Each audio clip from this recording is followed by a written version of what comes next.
James Edwards. This is my life story through poetry. Surviving the storm. James Edwards. I was abused as a child, physically, mentally and sexually. It horrendously affected me. The way that he erected me emotionally disabled me, and I was only 3.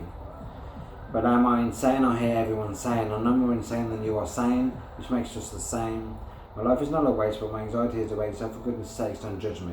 If you judge me for who I was and what they had done, I won't accept me for who I am, but accept what I've become, which is a shell. Not like a shell on a turtle's back, because a shell like that is useful, but I'm not. I'm like a shell that's been forgot, washed upon the beach, not accepted by the sea. This is me. Now, a coping mechanism is what I need. As inside I start to bleed, my mother taken away from me, my future looking bleak. What is wrong with me? I'm back to being empty. This is me. 7 years later. My granddad has now gone. What have I done? To be punished like this, was I a naughty kid? My stepdad and his brothers treated me like no other, so why am I losing? They're so close to me. I know this sounds stupidly put, but I'm anxiously awaiting God to answer me. Why can't he let me be? I'm struggling with life. I long for kids and a wife, a family of my own, somewhere to call home. But I'm turning to the drink. I know I'm on the brink of losing my nan's respect, hostility I detect. I'm a liar, I'm a suspect. If I go, will they forget who I am? I'm now a full-on addict. Alcohol helps with forgetting my problems. But my problems are still there in the morning. I'm drinking first thing in the morning. I'm no longer learning. I am no longer yearning for affection from my peers. All I care about is my beers. Drugs have now explicitly taken over, not just ecstasy, ketamine and LSD. I'm losing grips on reality. I hope my family cannot see, but I don't really care, to be honest with you. What are they doing now? Looking to find me somehow. Moved on with their lives like I never existed. If I saw them in the street, would they look distinctive? Would they even notice who I am? Would they tell me you need to ring your nan? She's worried you might be in a coroner's van or kidnapped by a psycho man. From the bottom of my heart, I'm deeply sorry, nan. See, my family never cared for me, or at least that's what I believed. Never asked me how I was getting on. I could have shot myself with a gun, they wouldn't give on monkeys. So now I'm moving to hostels where the locals are hostile. Drink is apparently just what everybody needs. I'm going out doing dirty deeds. If my family could see me, they'd probably laugh at me. Delving in now way too deep. Surviving out here on the streets is becoming first nature to me. Drinking drugs coming in nicely. One day I realise it's not for me. So I decide on a change.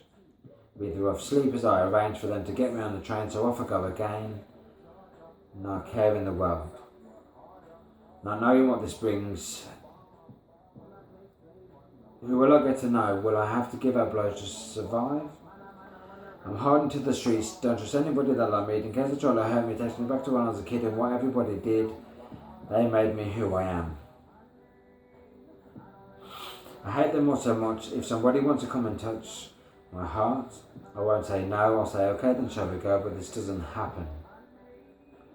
I find some nice people and I don't trust any people, but I say they are nice because they haven't tried to hurt me or tried to work advantageously just to get what they want from me. I think for now I'll stick with these. I'll stick with these, and with ease they start flowing. Ease off like all the buzz feelings, alcohol and ecstasy, ketamine and LSD. This is all deja vu for me, but I won't say no. So now off I go. Again with all my pretend friends, free parties and squat parties, everybody's eating smarties. I'm loving this lifestyle, so now I'll be staying for a while. What I think are the best days will soon become a massive haze. Drinking drugs just a phase, like some silly kiddie craze. I'm in denial, I have an issue that on the surface starts to brew. So I push it back down deep, exactly where I like to keep all the secrets that stop me from sleeping. And I'll keep doing other things that stop me from weeping. Why should these people know the real me? They wouldn't accept me, dirty, abused me, little gay and wimpy. I decide that this is not for me. I get the chance to go dry, I can't pass this opportunity by, then I'm ready to go. He says you can do ketamine and it won't show. When they piss test you, they'll let you go.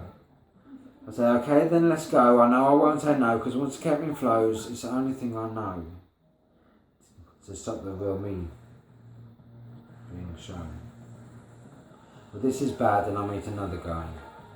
Another guy says to me, would want to try some crack with me. I weigh it up as a possibility. Has he getting out of syringe? Worst experience of my life I've ever had with getting high.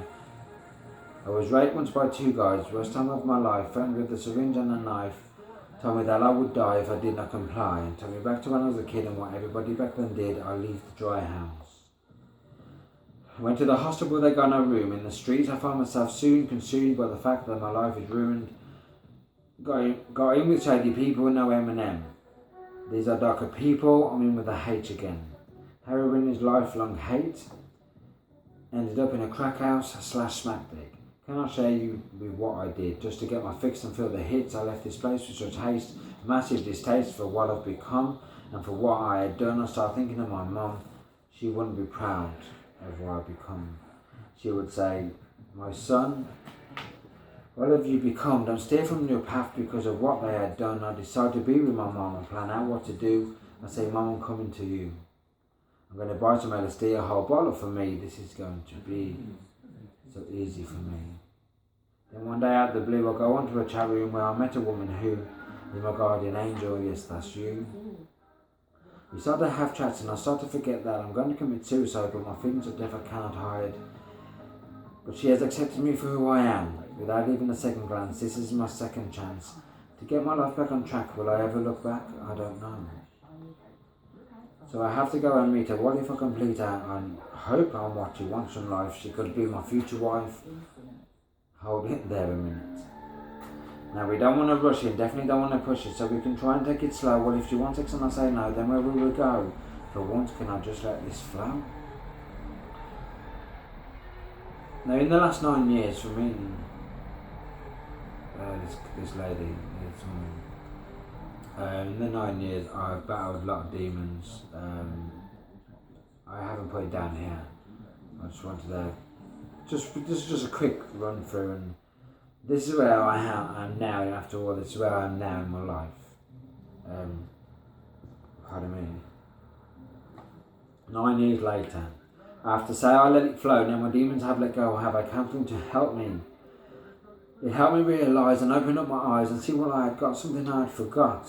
But now I'm doing a counselling course and now I'm able to explore my deepest, darkest feelings and embrace them some more. As if it wasn't for them, who would I be? I've come so far on my journey and I'd like you to meet me. For the first time in my life, I know that my mind is right. If I can achieve this, then I hope I can help those who feel the world's about to close, being abused or lost their homes, or just happen to go through both. I can say honestly, I can show you empathy. Pity will not come from me. I open my ears effectively. I know this is not part of my story. I want you to know I'm genuinely on your side now that I'm in the right frame of mind. This is Surviving the Storm, my life in a nutshell, James Edwards. Thank you.